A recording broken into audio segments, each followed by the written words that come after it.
You may be wondering why I'm in a sweatshirt when I live in San Diego. I don't have air conditioning. My room is not cold right now.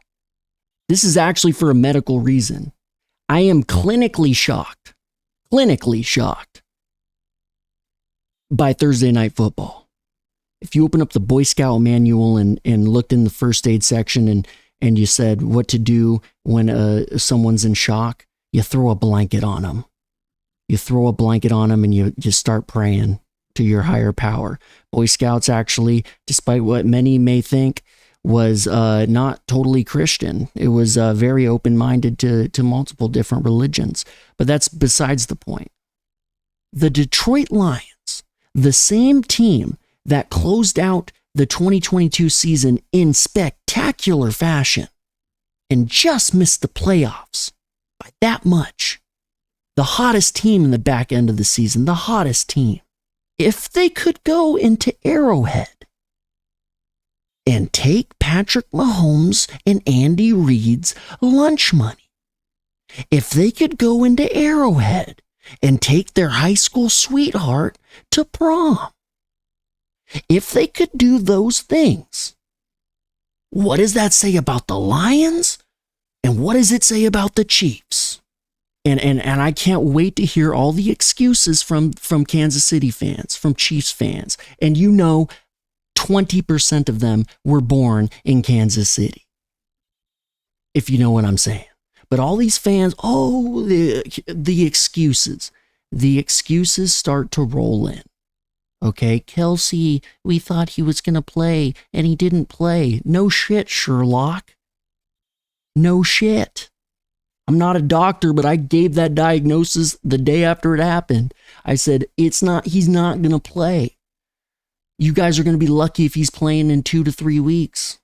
Okay, relax. And that's another thing I wasn't very impressed with Patrick Mahomes specifically was the leadership. People give Patty a lot of shit for, getting mad at referees and kind of being a diva, like some people call him a diva sometimes. I think we saw one play where Patrick Mahomes complained about a late hit sort of situation in the game. But besides that one moment, I saw no passion out of Patrick Mahomes. I saw no passion.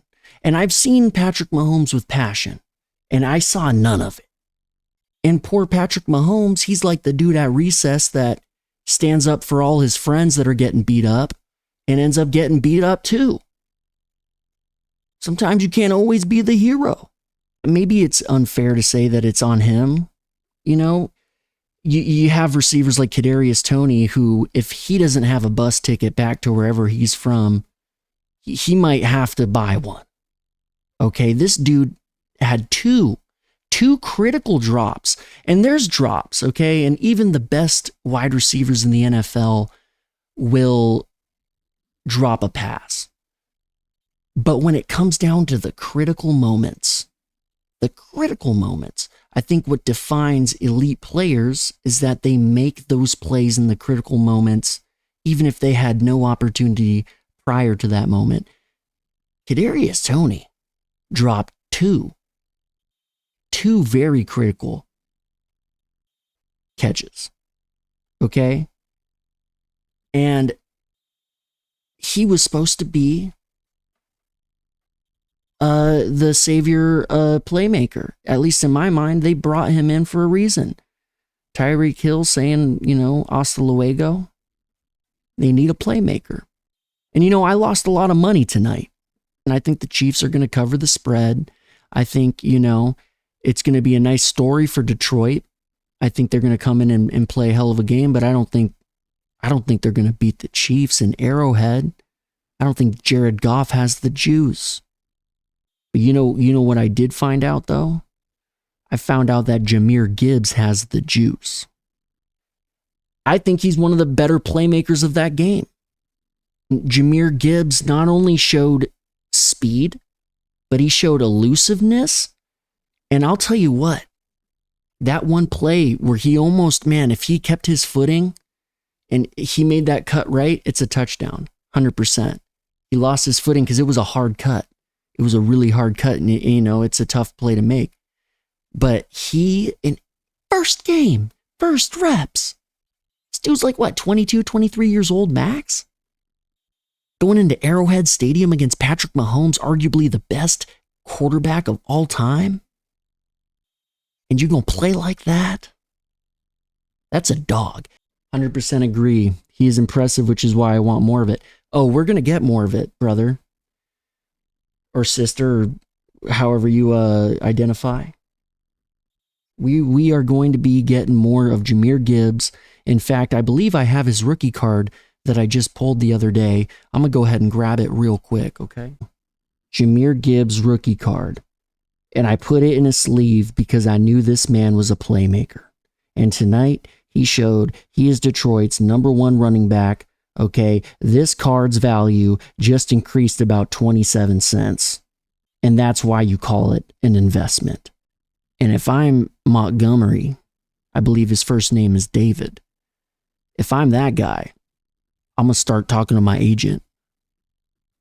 Hey, dude, I know there's a lot of drama with running backs right now, but like this dude Jahmyr's about to take my job.